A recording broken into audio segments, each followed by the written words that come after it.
I never expected to find anything in my parents' attic besides dust and memories. But there I was, 6 months after their funeral, discovering that even dust could hide secrets. My name is Casey, and I thought I was ready to finally sort through their belongings. Ryan, my boyfriend, had offered to help, but this felt like something I needed to do alone. Looking back, maybe I should have taken him up on it. The loose floorboard caught my attention when I dropped an old photo album, and it landed with an odd, hollow sound. I probably would have missed it otherwise. Too focused on getting through another box of Dad's old sweaters that still smelled faintly of his aftershave. What the hell? I muttered, running my fingers along the edge of the board. It lifted easily, revealing a small metal safe I'd never seen before. My heart started racing. In all the times I'd played up here as a kid, how had I never noticed this? The safe wasn't anything fancy, just a basic combination lock model you could buy at any hardware store. I sat back on my heels thinking, Mom's birthday? Their anniversary? After 3 failed attempts, I tried the date they bought this house. The lock clicked open. Inside was a single envelope, yellowed with age. My hands were shaking as I opened it and unfolded the letter inside. The handwriting was Dad's, but more hurried than his usual neat script. If you're reading this, something has happened to us. Henry knows what he did. Don't let him convince you otherwise. The truth is in the Milton files. I read it 3 more times, trying to make sense of it. Uncle Henry? The same uncle who'd helped arrange their funeral, who'd been bringing me dinner every Sunday since the accident. My phone buzzed, making me jump. A text from Henry himself. Still coming to dinner tomorrow night? Linda's making your favorite lasagna. I stared at the message, my thumb hovering over the reply button. The Henry the first knew was the fun uncle who taught me to ride a bike, who helped me move into my first apartment. But Dad's words kept echoing in my head. Henry knows what he did. Sorry, not feeling well, I typed back. Rain check. His response came immediately. Of course, sweetheart. Feel better. Let me know if you need anything. The kindness in his message made my stomach twist. I folded the letter carefully and slipped it into my pocket, then replaced the floorboard. As I did, I noticed something else, a faint pencil marking on the wood. 2nd floor. Milton Legal. Dad's old law firm, where he'd worked for 20 years before the accident. 2nd floor. Was that where I'd find these Milton files? I grabbed my phone again and called Jenna, my best friend who still worked there as a paralegal.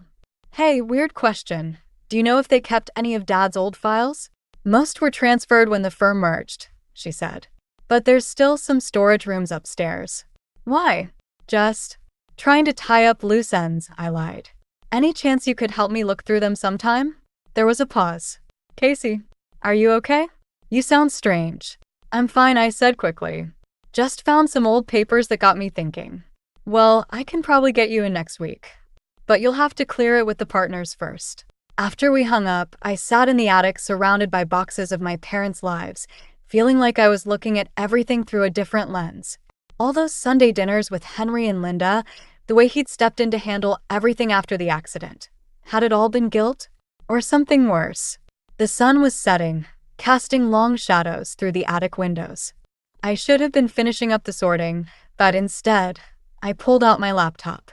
Time to see what I could find about the weeks leading up to my parents' accident.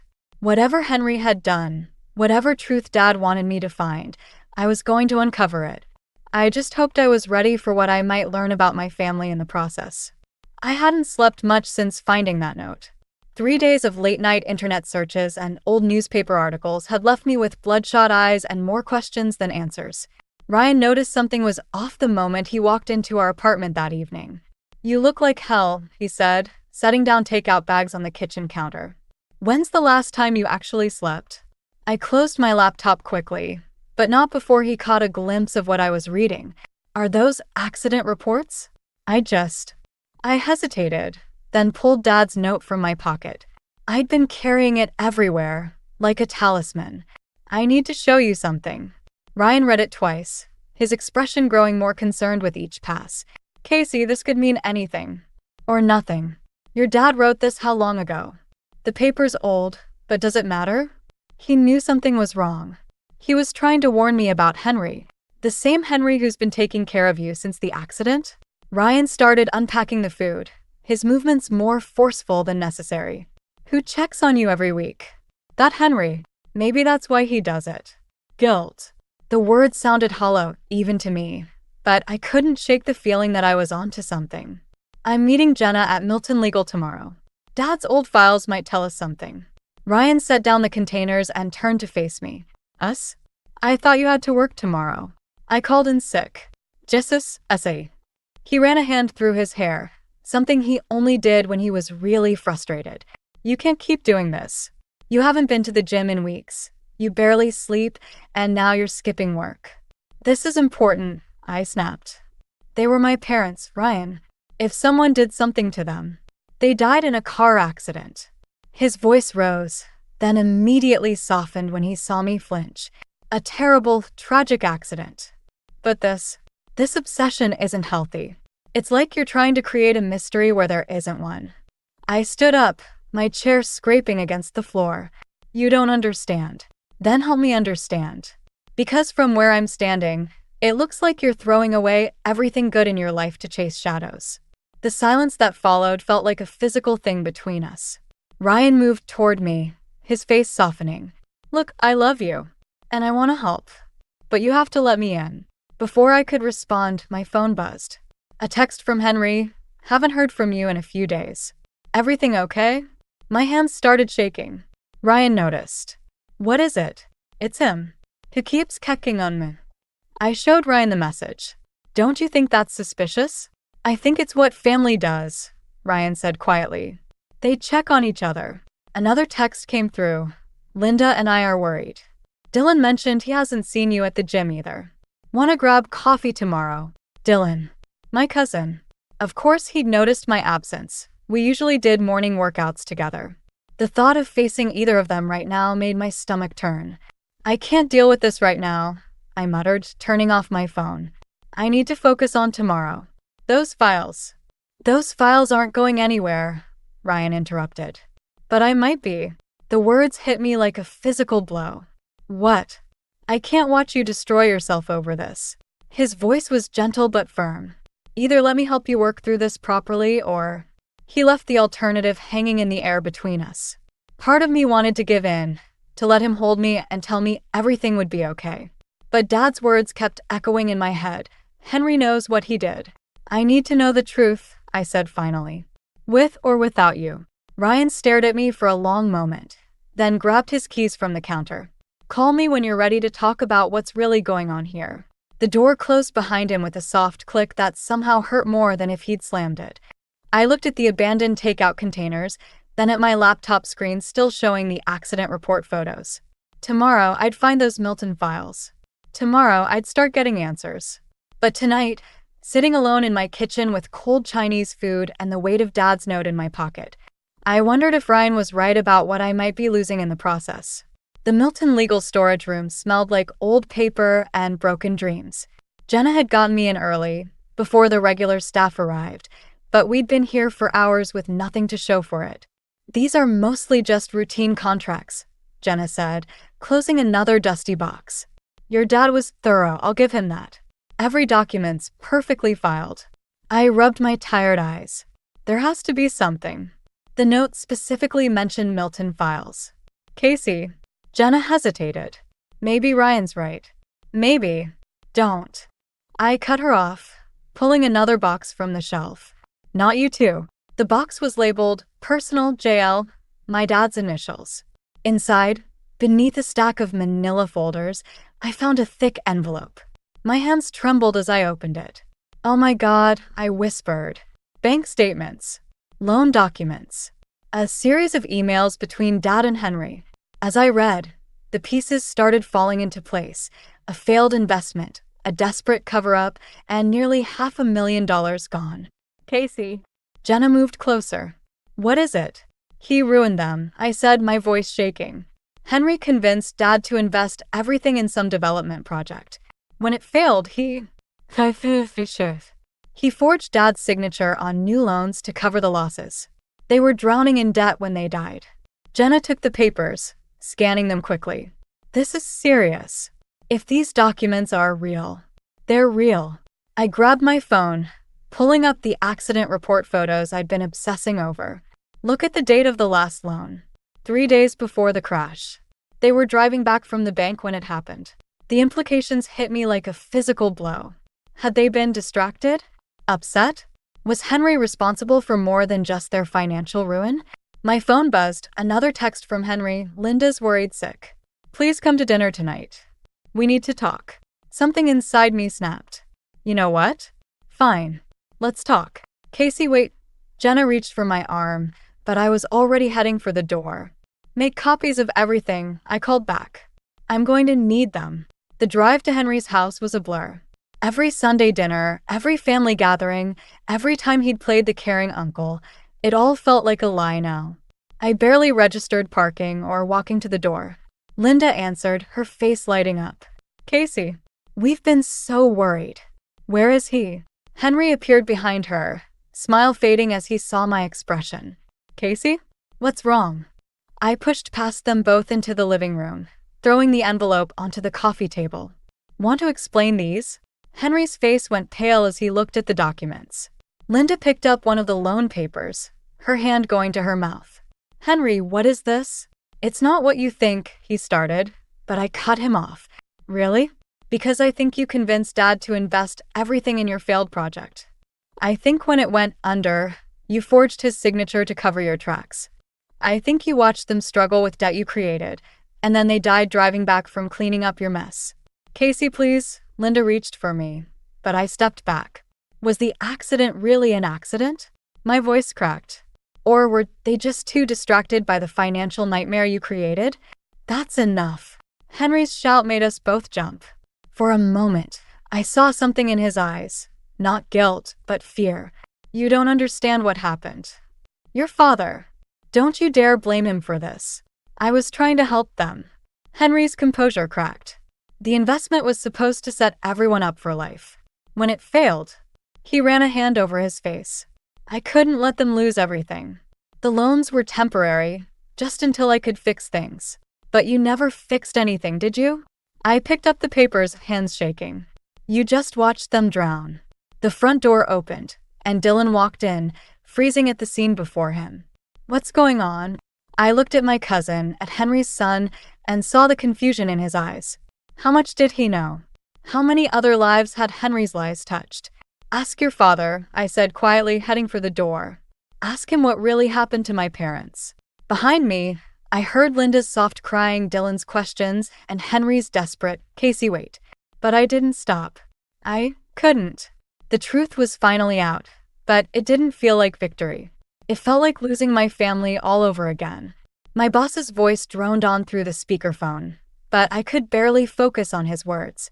3 weeks had passed since the confrontation at Henry's house, and my life was unraveling like a cheap sweater. Casey?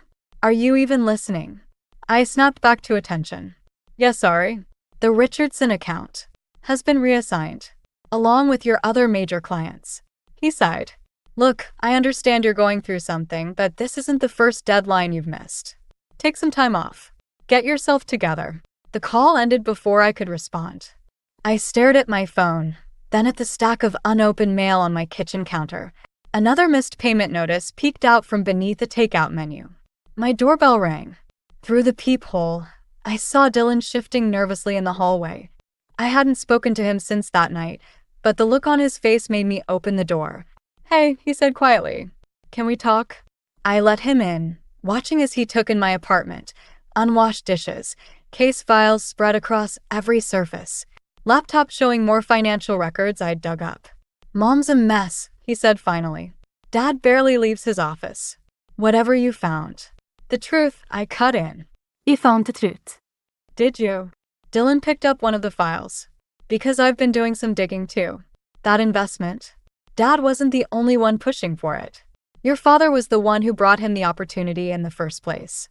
The words hit me like a slap. You're lying. I found the original proposal in Dad's office. Uncle Jack's signature, his handwriting. He was convinced it would work. Dylan's voice softened. When it failed, Dad tried to protect him. The loans were meant to buy time until the market recovered. Stop it. My hands were shaking. Dad wouldn't. He was human, Casey. He made mistakes. Dylan set down the file. Just like Dad did trying to cover them up. Just like you're doing now. I looked around my apartment, really seeing it for the first time in weeks. Empty coffee cups. Takeout containers. A text from Ryan I still hadn't answered. I miss you. Please talk to me. You need to see something, Dylan said, pulling out his phone. He pulled up a video security footage from what looked like a parking garage. This was the day before the accident. My father appeared on screen, meeting Henry between parked cars. There was no audio, but their body language told the story. Dad, shoulders slumped in defeat. Henry, gesturing emphatically, then pulling Dad into a hug. He was trying to help, Dylan said softly. They both were. It just went wrong. My phone buzzed, Jenna calling. Probably about the other documents I'd asked her to track down. Documents that suddenly felt like weights around my neck. When's the last time you went to the gym? Dylan asked. Or saw Ryan? Or did anything besides chase this? I can't just let it go, I whispered, but the words sounded hollow, even to me. No one's asking you to. But this vendetta. He gestured at the chaos around us. It's destroying you. And it won't bring them back. My phone buzzed again, a text from my boss about HR paperwork. Another from my landlord about late rent. The walls of evidence I'd built suddenly felt like they were closing in. I don't know how to stop, I admitted, my voice cracking. Dylan stepped closer, and for a moment I saw our childhood reflected in his eyes. Summers by the pool, family barbecues. Dad and Henry teaching us to fish. All the memories I'd been rewriting as lies. Start by coming home, he said. Not to confront anyone. Just come to Sunday dinner. Talk to Mom. Let us be a family again. I can't face him. Then face yourself first. Dylan headed for the door, pausing with his hand on the knob. You're not the only one who lost something that day, Casey. But you might be the only one still choosing to lose more. He left me standing in my chaos, staring at the paused video of my father and Henry. The truth I'd been chasing was there in that grainy footage, not in the documents or bank statements, but in that simple moment of two brothers trying to protect each other. The question was, what was I trying to protect by holding on to my anger? The coffee shop was neutral ground, not Henry's territory, not mine. I'd chosen it carefully, somewhere public enough to keep us both civil. When he walked in, I almost didn't recognize him. The past month had aged him years. Thank you for meeting me, he said, sliding into the booth. His usual confidence was gone, replaced by something more fragile. I placed Dad's note on the table between us. I want to understand. Henry stared at the paper for a long moment. Jack wrote this the day I told him about the second round of losses. He was angry. Scared. Did you forge his signature on those loans? Yes. The admission came quietly, but not for the reasons you think. The market was going to turn around. I just needed time to. To what? Watch them drown in debt while you protected yourself. A young couple at the next table glanced over. Henry leaned forward, lowering his voice. I was protecting everyone. Your father's reputation, the family name, your future inheritance. My inheritance? I laughed bitterly. I inherited nothing but questions and a house full of memories. Casey. Henry reached for his pocket, pulled out an envelope. There's something you need to see. Inside was another security video still, different from the one Dylan showed me. This one showed Dad at what looked like an ATM, the timestamp just hours before the accident. What is this? The last withdrawal he made. $20,000. Henry's hands trembled slightly. He was coming to pay off one of the loans early. Against my advice. The roads were icy that night, but he insisted. The implication hit me like a physical blow. If Henry hadn't pushed them into those loans. Stop, I whispered, but he continued. I live with it every day. Every Sunday dinner, every family gathering. Watching you grieve, wanting to explain but knowing nothing I could say would make it right. A text lit up my phone, Ryan. I'm here if you need me. Always. I turned the phone face down. Why show me this now? Because you deserve the truth. All of it. Henry pulled out another document. This was your father's last email to me. I've never shown anyone. The timestamp was 9:47 p.m., just over an hour before the accident. Henry, I know you were trying to protect me. That's what brothers do. But I need to fix this myself. For Casey's future. For our family's honor. We'll talk tomorrow. Jack. My vision blurred. He knew about everything. He figured it out. Was coming to confront me about the forged signatures. Henry's voice cracked. I never got the chance to apologize. The barista called out someone's order, the normality of it jarring against the weight of this moment. Outside, life went on, people walking past, living their lives, unaware of how the ground was shifting beneath my feet. I wanted someone to blame, I said finally. It was easier than accepting it was just an accident. We all did. Henry stood slowly. Your father was a better man than me. He chose forgiveness over revenge. Maybe he knew something we didn't. As he turned to leave, I saw something fall from his pocket, an old photograph. I picked it up, Dad and Henry as teenagers, arms around each other, grinning at the camera. On the back, in Dad's handwriting, brothers, for better or worse. Keep it, Henry said quietly. Maybe it'll help you remember them as they were, not as we've made them in our grief. He left me sitting there, staring at the photo, the email, the ATM still. All these pieces of a puzzle I'd been trying to solve, only to find the picture was different than I'd imagined. My phone buzzed again. Dylan, this time, you okay? I looked at the empty coffee cup in front of me, at the note that had started all this. Dad's words seemed different now. Henry knows what he did. Was it an accusation, or a burden he was sharing with his brother? The truth wasn't in the documents or the bank statements. It was in that photograph, in that final email, in the choices both brothers made trying to protect each other and me. The question was, what choice would I make now? Sunday, dinner felt like walking into a minefield. Linda had insisted I come, saying we needed to heal as a family, but the tension around the dining room table was thick enough to cut with a knife.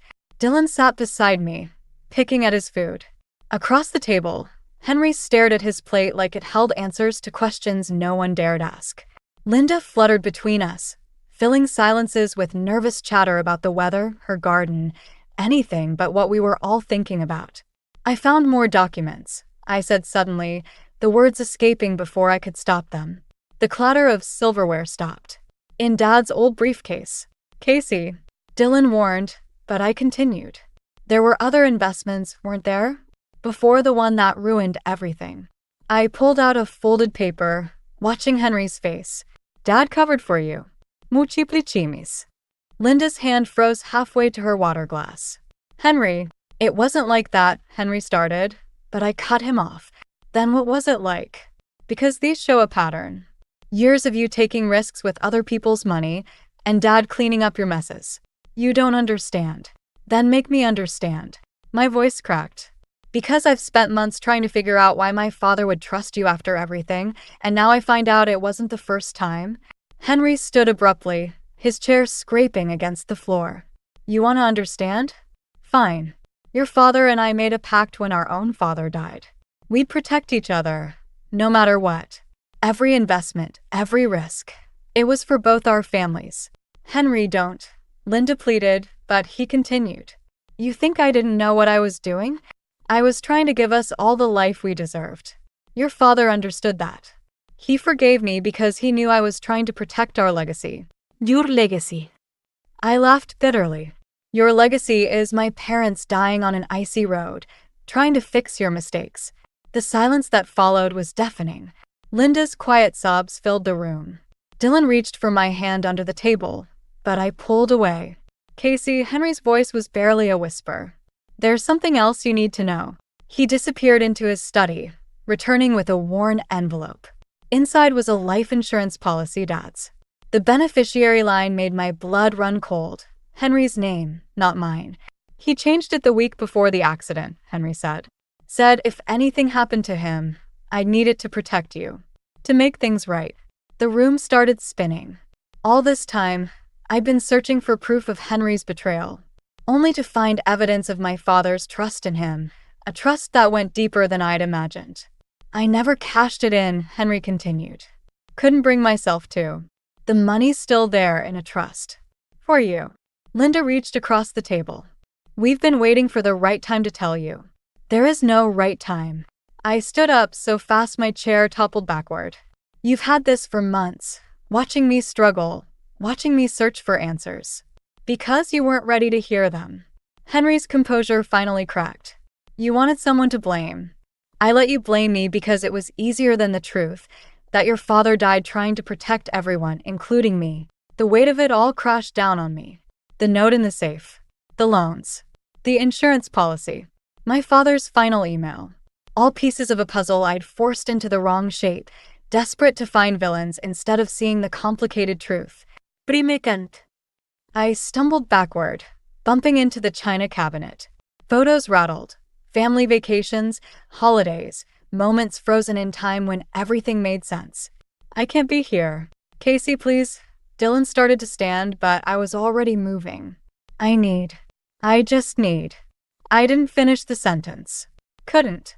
The front door was my only escape from the suffocating weight of revelations I wasn't prepared for. Behind me, I heard Linda calling my name, Henry's heavy sigh, Dylan's footsteps. But I kept running out into the night, away from a truth that was far more painful than any lie I'd imagined. Because in the end, there were no villains in this story. Just family, trying and failing to protect each other in all the wrong ways. I ended up at my parents' house, fumbling with the key in the dark. The attic seemed like the only place left to hide from the truth, or maybe to finally face it. I didn't expect to find Ryan waiting on the porch. Dylan called, he said simply. Said you might need someone. I brushed past him into the house, but he followed. The beam of my phone's flashlight caught the dust motes in the air as I climbed the attic stairs, Ryan's footsteps heavy behind me. Casey, stop. Jess, stop for a minute. I can't. I moved to the loose floorboard where this had all started. There has to be something else. Something that explains. Explains what? Why your father trusted his brother. Why he chose forgiveness over revenge. You don't understand, I snapped, prying up the board. The safe was still there, empty now except for dust and memories. Then help me understand. Because from where I'm standing, it looks like you're the only one still fighting a war that's already over. A car pulled up outside, headlights sweeping across the attic windows. Footsteps on the porch. Then Henry's voice, Casey, don't. Ryan warned as I started toward the stairs, but I was already moving. Henry stood in the living room, holding a small box I'd never seen before. Linda told me I'd find you here. Get out. Not until you see this. He set the box on the coffee table. Your father left it with me the day before the accident. Said if anything happened, I should wait until you were ready. My hands shook as I opened it. Inside was a letter, dated the night before the crash, and a USB drive. He recorded everything, Henry said quietly. Every conversation, every decision we made together. He knew someday you'd need to understand. I plugged the drive into my laptop and suddenly Dad's voice filled the room. Casey, if you're watching this, it means things didn't work out the way Henry and I planned. I need you to know something about family. The video showed Dad in his office, looking tired but determined. Your uncle and I made mistakes. Big ones. But every decision, every risk, it was about protecting our family's future. Your future. Henry's actions might seem wrong to you now, but he was following a promise we made years ago. A promise I asked him to keep. I sank onto the couch, the weight of months of anger suddenly unbearable. Why didn't you show me this before? Because you needed to find your own way to the truth, Henry said. Just like your father did with me. He could have exposed my mistakes years ago, but he chose understanding over vengeance. Chose family. Ryan moved closer, his hand finding my shoulder. On the screen, Dad continued, the hardest part of family isn't loving each other. It's forgiving each other when love isn't enough. Henry will carry the weight of our choices forever. Don't let him carry your anger too. The video ended, leaving us in silence. Henry pulled out one final document, the insurance policy. It's yours, he said. It always was. I was just waiting for you to be ready to understand why he left it to me first. Looking at Henry now, I saw what I'd been missing. The grief etched in his face, the weight of secrets kept not out of malice but love. The same love that had driven Dad to protect him, even in death. I don't know how to let go, I whispered.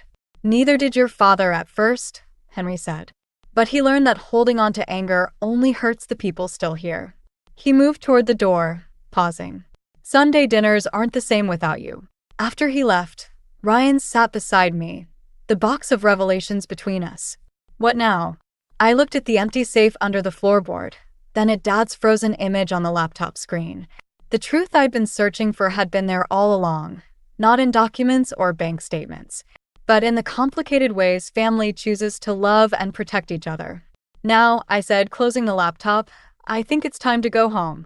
The cemetery was quiet in the early morning light. I hadn't been back since the funeral, but today felt different. Ryan waited in the car, giving me space, while I made my way to my parents' headstone with fresh flowers and the weight of understanding finally settling in my chest. I found your note, I said softly, arranging the flowers. Took me a while to understand what you were trying to tell me. A gentle breeze stirred the leaves overhead. In the distance, I could see Henry's car pulling up beside Ryan's. We'd planned this, one final conversation, one last piece to put in place. Henry approached slowly, carrying his own flowers. Neither of us spoke as he placed them next to mine. The morning sun caught the silver in his hair, and for the first time, I saw how much he looked like Dad in profile. I've been thinking about what to do with the insurance money, I said finally. Henry tensed slightly. It's yours too. I want to start a scholarship. In both your names. I turned to face him. For families struggling with debt. Something good should come from all this. The surprise in his eyes gave way to something deeper. Understanding, maybe even pride. Jack would have liked that. There's something else. I pulled out an envelope. The last piece of this puzzle we'd been struggling with for months. I found this in Dad's old briefcase. It's a letter he wrote to you, never sent. Henry's hands shook as he opened it. I'd memorized the words by now. Brother, some debts can't be measured in dollars. The greatest one I owe you is for always putting family first, even when it cost you everything. Take care of my girl. She'll understand someday. He knew, Henry whispered. All along, he knew what I was trying to do. He understood family better than either of us. I touched the headstone gently. Sunday dinner is at 6, right? Henry looked up, hope flickering across his face. Linda's making pot roast. Ryan and I will be there. I paused, then added, Uncle Henry? Yes. I understand now too. He nodded, unable to speak. We stood there a moment longer, the morning sun warming our backs, before he turned and walked away, leaving me with my parents and the peace I'd finally found. Back at the car, Ryan opened his door but didn't get in. You okay? Getting there. I looked back at the cemetery, thinking about the path that had led me here. Dad left me a roadmap, you know? In that note, in the videos, in everything he did. I just had to learn how to read it. And did you? Figure it out. I thought about Sunday dinners, about Dylan's gym sessions I'd missed, about Linda's worried calls, about Henry carrying the weight of secrets and love in equal measure, about Dad choosing forgiveness even when it wasn't easy. I took Ryan's hand, feeling its warmth against the morning chill. I think I finally understand what Dad meant about family. It's not about keeping score or settling debts. It's about choosing to love people even when it's complicated, even when it hurts. Ryan squeezed my hand.